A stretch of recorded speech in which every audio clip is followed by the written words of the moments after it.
This is perfect for the New York Islanders, as the most important player on their roster has finally gotten a full offseason to recover and also work on some of the flaws in his game that have really caused the Islanders to be not as good as they possibly could be in the past few seasons. I'm not blaming anything on Ilya Sorokin, but I don't think there's much of an argument when it comes to the statement that the most important player when it comes to what the Islanders are next season is Ilya Sorokin. If he comes out and has another Vezina caliber season, then I think the Islanders are looking like a wild card team. And if he comes out and has a season kind of like last season or even takes a step back, then I think this team is potentially looking at a high lottery pick. There is a huge difference between what the Islanders can be next season based on who Ilya Sorokin is next season,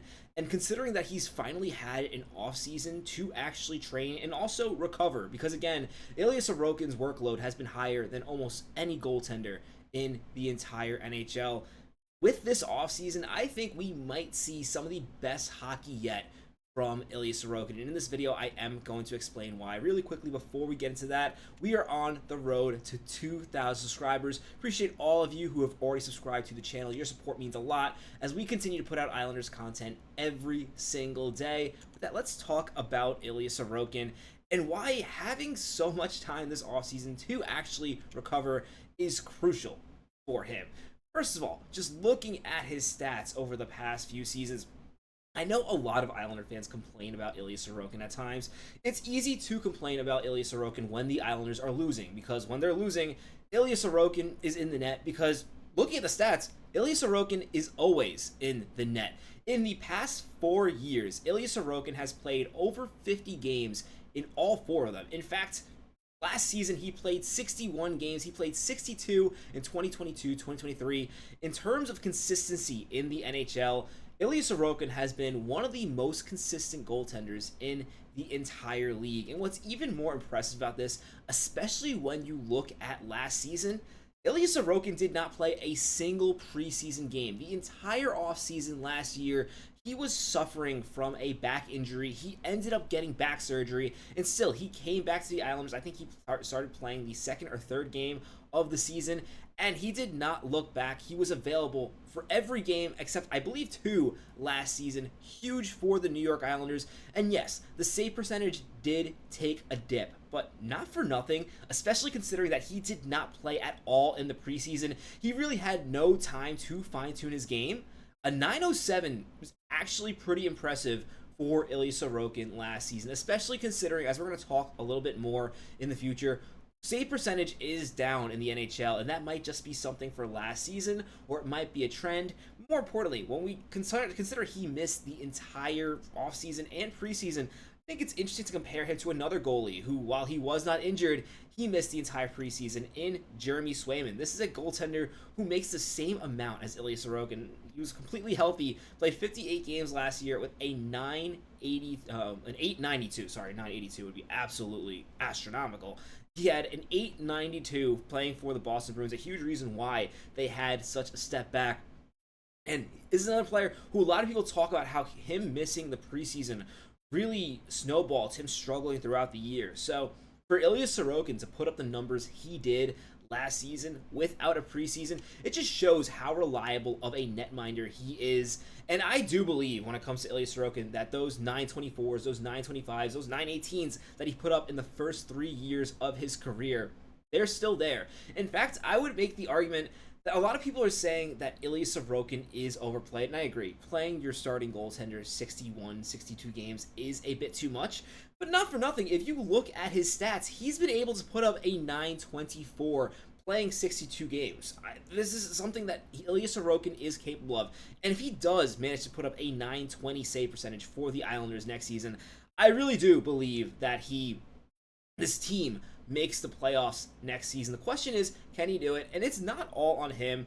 We're going to look at an article from the Hockey Writers really quick, really talking about some of the difficulties Ilya Sorokin had last season and putting it into better perspective. I know a lot of fans complain about that 907 he put up last year. You got to keep in mind when it comes to Ilya Sorokin that the Islanders were not great defensively. This is a team that struggled heavily.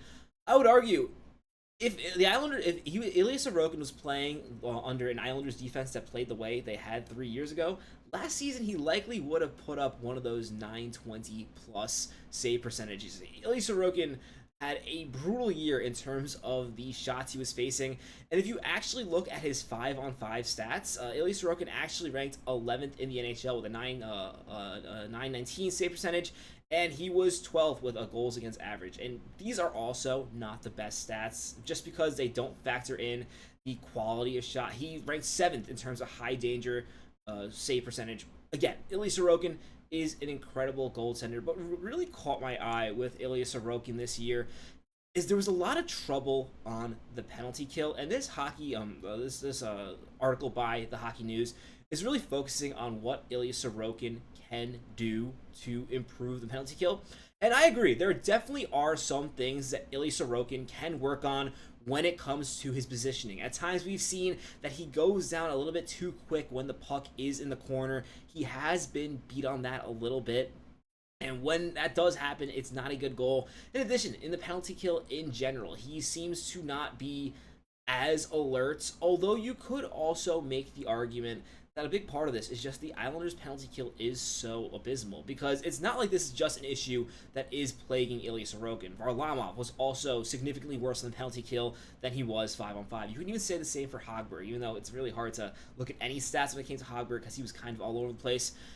This article is talking about how there are things Ilya Sorokin can do when it comes to the penalty kill, and a big part of why this was not done last season, and you could make the argument why the Islanders' penalty kill did not improve from the beginning of 2 years ago to the beginning of last season, was because Ilya Sorokin didn't have a chance to work on any of this with his goaltending coaches in the summer, because again, underwent a back procedure. So now that he is healthy, some of these issues might have been cleaned up in the offseason. Again, goaltending coaching is incredibly important. I think people don't realize, people who just watch hockey casually don't realize how important goaltending coaching is.